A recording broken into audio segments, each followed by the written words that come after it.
My mother-in-law is celebrating her 60th birthday, and 75 guests are coming. They are all staying at our house for a month. My husband told me this, thinking I would be delighted, but I calmly finished my breakfast. I grabbed my suitcase and walked out of the house. An hour later, I received a hysterical call from my husband. "Your mother can't pay at the restaurant." "Why did you block the card?" Faced with my firm response, my husband had no choice but to lean against the wall, slump down, and cover his face with his hands. I would appreciate it if you would like the story I am about to tell you and subscribe to the channel.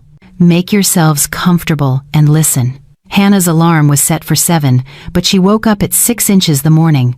Through the gap in the curtains, only the first light of dawn filtered in. She lay there for a few minutes, listening to the steady breathing of her husband, who was sleeping beside her.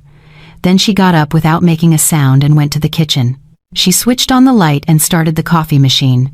While the water was heating, she took a yogurt from the fridge and sliced a kiwi fruit, arranging it neatly on a plate. These were her usual morning movements, ingrained over 8 years of marriage.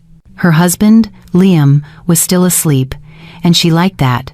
Lately, she had begun to appreciate this time alone in the early morning, to be able to think without interruption. Hannah worked as a project manager at an advertising agency. Her salary was good, about $6,000 a month after tax, and bonuses from large clients could sometimes reach $2,000 or $3,000. She had always managed her finances meticulously. She had an emergency savings account into which she deposited a portion of her income each month, at least $800 and up to $1,500 when she had a good project. Liam knew about the account but not the exact amount. She felt no need to inform him. That money was the result of her work, her stress, her sleepless nights in front of the computer, modifying presentations for demanding clients. In the last 3 years, nearly $25,000 had accumulated in that account. Hannah did not touch this money lightly. It was her safety net, her independence, the possibility of leaving at any moment if something went wrong. And now, sitting in the kitchen with a hot cup of tea, she realized her premonition had been correct. The tea had steeped well.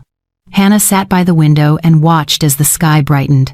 The city was slowly waking up. A few cars passed on the street, and the lights in the neighbors' windows came on one by one. The screen of her phone on the table was dark. The previous night, her mother had sent her a message. "Darling, are you all right? You haven't called in a while." Hannah had replied briefly, "I'm fine, just busy with work." Her mother lived in Wellington, an hour's flight away. When Hannah was 15, her parents divorced. Her father left with another woman, and her mother raised and educated her alone. She was a strong woman who never complained or sought pity. "You have to learn to stand up for yourself," her mother told her when a teenage Hannah came home crying after a fight with some classmates. "No one will do it for you, remember that. It's more important to respect yourself than for others to like you." Hannah remembered those words. She did not stay silent when classmates called her a nerd for getting good grades. Once, the class leader publicly humiliated her for her old backpack. Hannah silently stood up, walked over to her, and said, "My brain works. You're just jealous because only your mouth works." The whole class held its breath. After that, the girl never bothered her again. The same thing happened at university when an economics professor gave her an unfairly low grade on an exam. He gave her a pass instead of an A, despite her answering all the questions correctly. She did not hesitate to go to the head of the department's office. She brought her notes and the textbook and submitted a written request for a review with her reasoned answers. The committee sided with her. The professor looked at her with suspicion from then on, but he never tried to bother her again. It also happened at work when Mr. Robertson, her boss, tried to blame her for someone else's mistake.